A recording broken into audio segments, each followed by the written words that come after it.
Hello दोस्तों, स्वागत है आप सभी का हमारे यूट्यूब चैनल पे। दोस्तों, आज मैं आपके लिए जो वीडियो लेके आया हूँ उसमें हम डिस्कस करेंगे 30 सितंबर 2025 के जितने भी करंट अफेयर्स के क्वेश्चन हैं वो सभी। तो प्लीज़ आप वीडियो के साथ अंत तक जरूर बने रहे और अगर आपने मेरे चैनल को अभी तक सब्सक्राइब नहीं किया तो प्लीज़ चैनल को फटाफट सब्सक्राइब कर लीजिए। तो दोस्तों चलो आज का वीडियो हम स्टार्ट करते हैं। आज का हमारा पहला नंबर क्वेश्चन है,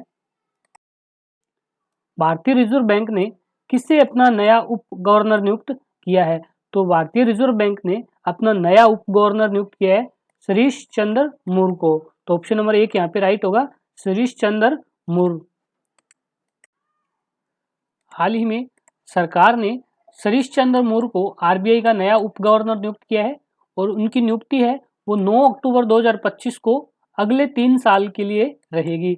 और ये सतीश चंद्र मूर है, ये आरबीआई के अभी एग्जीक्यूटिव डायरेक्टर है और वर्तमान में उप गवर्नर एम राजेश्वर राव की जगह पर नियुक्त किए गए हैं। एम राजेश्वर राव है जो आरबीआई के उप गवर्नर है और 8 अक्टूबर 2025 को इनका कार्यकाल है वो समाप्त हो जाएगा। तो उनके स्थान पर सतीश चंद्र मूर को 9 अक्टूबर 2025 से अगले 3 साल के लिए नियुक्त किया गया है। और आरबीआई के हम गवर्नर की बात करें तो आरबीआई के गवर्नर है संजय मल्होत्रा। संजय मल्होत्रा है 1990 बैच के आईएएस राजस्थान कैडर के अधिकारी है और उन्होंने 11 दिसंबर 2024 को भारतीय रिजर्व बैंक के 26वें गवर्नर के रूप में अपना कार्यभार संभाला था और उन्होंने शक्तिकांत दास का स्थान लिया था। और आरबीआई की स्थापना की बात करें तो आरबीआई की स्थापना हुई थी 1 अप्रैल 1935 को हुई थी आरबीआई एक्ट 1934 के तहत और इसका हेडक्वार्टर है मुंबई, महाराष्ट्र। शुरुआत में इसका हेडक्वार्टर था कोलकाता में जो 1937 में बदलकर मुंबई कर दिया गया था। नेक्स्ट क्वेश्चन है, हाल ही में पंखों के बिना और सांप जैसे दिखने वाली मछली की नई प्रजाति एप्चरिस कन्याकुमारी को कहाँ पे खोजा गया है? तो ये खोजा गया है तमिलनाडु में। तो ऑप्शन नंबर 2 है वो यहाँ पे राइट होगा, तमिलनाडु। और पंखों के बिना और सांप जैसे दिखने वाली ये मछली की नई प्रजाति एप्चरिस कन्याकुमारी है, ये हाल ही में तमिलनाडु तट के पास कोलाचेल से लगभग 100 मीटर की गहराई में खोजा गया है। इसे पंखहीन सांप इल के रूप में वर्णित किया गया है और इसकी खोज है ये राष्ट्रीय मत्स्य आनुवंशिक संस्थान ब्यूरो की एक टीम ने इसकी खोज की है।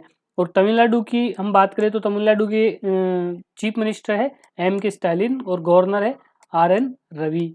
नेक्स्ट क्वेश्चन है, 2025 के सेफ अंडर 17 चैंपियनशिप में फाइनल विजेता कौन बने हैं? तो 2025 के सेफ अंडर 17 चैंपियनशिप के फाइनल विजेता रहे हैं भारत। तो ऑप्शन नंबर 2 है वो यहाँ पे राइट होगा, भारत। और भारत ने 27 सितंबर 2025 को कोलंबो श्रीलंका के रेसकोर्स इंटरनेशनल स्टेडियम में 7वां सेफ अंडर 17 चैंपियनशिप का खिताब जीत लिया है और उन्होंने भारत ने बांग्लादेश को पेनल्टी शूटआउट में 4-1 से हराया है और निर्धारित समय तक उनका जो स्कोर था वो 2-2 तक बराबर था। और भारत ने अब तक कुल 7 बार सेफ अंडर 17 या अंडर 16 चैंपियनशिप का खिताब जीता है। नेक्स्ट क्वेश्चन है, बीसीसीआई ने सितंबर 2025 में सीनियर मेंस सिलेक्शन कमेटी के किन 2 नए सदस्यों की नियुक्ति की है? तो भारतीय क्रिकेट कंट्रोल बोर्ड बीसीसीआई ने प्रज्ञान ओझा और रुद्र प्रताप सिंह को सीनियर मेंस सिलेक्शन कमेटी के नए सदस्यों के रूप में नियुक्त किया है। तो अपना ऑप्शन नंबर 1 यहाँ पे राइट होगा, प्रज्ञान ओझा और रुद्र प्रताप सिंह। और 2025 में बीसीसीआई के सीनियर मेंस सिलेक्शन कमेटी के जो वेस्ट जोन के जो अध्यक्ष है वो है अजित अगरकर। 28 सितंबर 2025 को बीसीसीआई की वार्षिक सामान्य सभा एजीएम में यह घोषणा की गई थी कि इन दोनों को मेंस सिलेक्शन कमेटी में सदस्यों के रूप में नियुक्त किया जाएगा। और सितंबर 2025 में बीसीसीआई के अध्यक्ष कौन बने हैं? मिथुन मनहास। बीसीसीआई के नए अध्यक्ष बने मिथुन मनहास। नेक्स्ट क्वेश्चन है, हाल ही में भारत का पहला integrative oncology research and care centre कहाँ पर स्थापित किया गया है? तो ये किया गया है गोवा में। तो ऑप्शन नंबर 2 यहाँ पे राइट होगा, गोवा। और भारत का पहला integrative oncology research and care centre all India institute of Ayurveda Dhargal Goa में स्थापित किया गया है। और ये केंद्र है ये आधुनिक ऑन्कोलॉजी, कैंसर की सर्जरी, कोमियोथेरेपी, रेडिएशन आदि और पारंपरिक चिकित्सा प्रणाली जैसे कि आयुर्वेद, योग, पंचकर्म, आहार चिकित्सा आदि का एकीकृत रूप माना गया है। और इसका उद्देश्य है कैंसर के पीड़ितों को, जो भी कैंसर के मरीज है, उनको रिहेबिलिटेशन और साइड इफेक्ट को कम करना है, रोगी के जीवन गुणवत्ता को बढ़ाना और रोगी की प्रतिरक्षा इम्यूनिटी को मजबूत करना है। नेक्स्ट क्वेश्चन है, अटॉर्नी जनरल ऑफ इंडिया का मुख्य जिम्मेदारी क्या मानी गई है? तो अटॉर्नी जनरल ऑफ इंडिया की मुख्य जिम्मेदारी की अगर हम बात करें तो उनकी मुख्य कार्य होता है केंद्र सरकार को कानूनी सलाह देना, सुप्रीम कोर्ट और हाई कोर्ट में सरकार का प्रतिनिधित्व करना और संविधान या संसद द्वारा निर्देशित कोई अन्य कानूनी कार्य करना। ये सारे काम है एक अटॉर्नी जनरल ऑफ इंडिया की मुख्य जिम्मेदारी के अंदर आते हैं। तो अपना ऑप्शन नंबर 4 है वो यहाँ पे राइट होगा, उपरोक्त सभी। और सितंबर 2025 में भारत के अटॉर्नी जनरल के रूप में वरिष्ठ अधिवक्ता आर वेंकट रमणी का कार्यकाल है ये 2 साल के लिए पुनर्नियुक्त कर दिया है, उनका 2 साल के लिए कार्यकाल बढ़ा दिया गया है।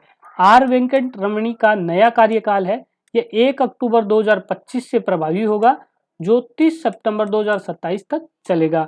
और आर वेंकट रमणी है, इनको पहले 30 सितंबर 2022 को 3 साल के कार्यकाल के लिए इस पद पर नियुक्त किया गया था। अभी उनका कार्य 2 साल के लिए और बढ़ा दिया गया है। और भारत के जो अटॉर्नी जनरल ऑफ इंडिया है, इसको नियुक्त कौन करता है? इनकी नियुक्ति भारत के राष्ट्रपति केंद्र सरकार की सिफारिश पर अटॉर्नी जनरल की नियुक्ति करता है।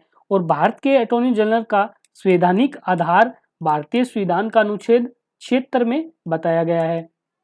नेक्स्ट क्वेश्चन है, हाल ही में change maker of the year award किस संगठन को मिला है? तो change maker of the year award मिला है डीआरडीओ को। तो ऑप्शन नंबर 1 यहाँ पे राइट होगा, डीआरडीओ। डीआरडीओ को सितंबर 2025 में change maker of the year award से नवाजा गया है। और डीआरडीओ को ये पुरस्कार है, ये स्वदेशी रणनीतिक प्रौद्योगिकी में खास योगदान के लिए मिला है। और एक पुरस्कार मिला है iconic change maker. Iconic change maker है, ये पुरस्कार किसे दिया गया है? ये पुरस्कार दिया गया है अजीज प्रेमजी फाउंडेशन को। 2025 का आइकॉनिक चेंज मेकर पुरस्कार अजीज प्रेमजी फाउंडेशन को प्रदान किया गया है। और अजीज प्रेमजी फाउंडेशन है, इनको शिक्षा और स्वास्थ्य के क्षेत्र में व्यापक और सतत कार्य के लिए ये सम्मान दिया गया है। और चेंज मेकर जो अवार्ड है ये the Hindu business line media समूह के द्वारा प्रदान किया जाता है। नेक्स्ट क्वेश्चन है, हाल ही में बीसीसीआई ने एशिया कप 2025 में भारत की जीत के लिए खिलाड़ियों और स्पोर्ट्स स्टाफ को कितनी पुरस्कार राशि देने की घोषणा की है? तो ये की गई है 21 करोड़ रुपए। तो ऑप्शन नंबर 1 यहाँ पे राइट होगा, 21 करोड़। एशिया कप 2025 के फाइनल मैच में 28 सितंबर 2025 को दुबई इंटरनेशनल स्टेडियम में खेला गया था, जिसमें भारत ने पाकिस्तान को हरा के ये खिताब अपने नाम किया है। और भारत ने टूर्नामेंट में कुल 7 मैच खेले थे और सभी के सभी 7 मैच जीतकर अजय अभियान को जारी रखा था। और बीसीसीआई के सचिव देवजीत सेकिया और उपाध्यक्ष राजीव शुक्ला ने, जिन्होंने ये घोषणा की प्रतिक्रिया दी है कि एशिया कप 2025 के सभी खिलाड़ी और स्पोर्ट्स स्टाफ को बीसीसीआई की तरफ से 21 करोड़ रुपए दिया जाएगा। और बीसीसीआई के अभी अध्यक्ष कौन बने हैं? मिथुन मनहास। कितने नंबर के? 37वें नंबर के अध्यक्ष बने हैं। और बीसीसीआई की स्थापना कब हुई थी? दिसंबर 1928 में इसकी स्थापना हुई थी। मुख्यालय मुंबई, महाराष्ट्र में। नेक्स्ट क्वेश्चन है, राष्ट्रीय भूविज्ञान आजीवन उपलब्ध पुरस्कार 2024 किसे प्रदान किया गया है? तो राष्ट्रीय भूविज्ञान आजीवन उपलब्धि पुरस्कार 2025 का सम्मान मिला है प्रोफेसर श्याम सुंदर रॉय को। तो ऑप्शन नंबर 1 यहाँ पे राइट होगा, प्रोफेसर श्याम सुंदर रॉय। और राष्ट्रीय भूविज्ञान पुरस्कार भारत के शीर्ष भूविज्ञानियों को उनके वैज्ञानिक, अनुसंधात्मक और औद्योगिक योगदान के लिए दिया जाता है, जो भारत के खनिज संसाधनों, पृथ्वी विज्ञान और सतत विकास की दिशा में महत्वपूर्ण भूमिका निभाते हैं।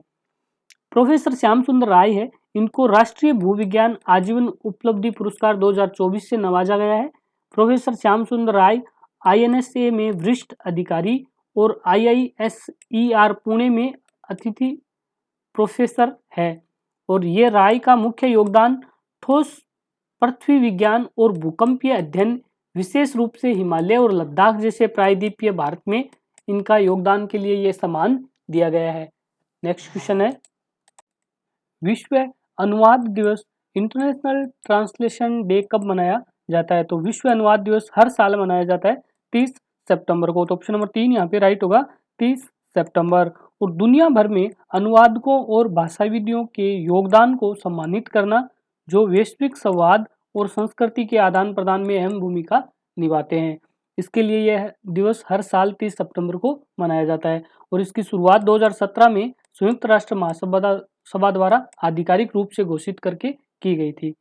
तो दोस्तों, आज का वीडियो हमारा यहीं पे समाप्त होता है। आपको वीडियो कैसा लगा प्लीज़ कमेंट बॉक्स में ज़रूर बताइए, और अगर आपने मेरे चैनल को अभी तक सब्सक्राइब नहीं किया है तो प्लीज़ चैनल को फटाफट सब्सक्राइब कीजिए। धन्यवाद आपका।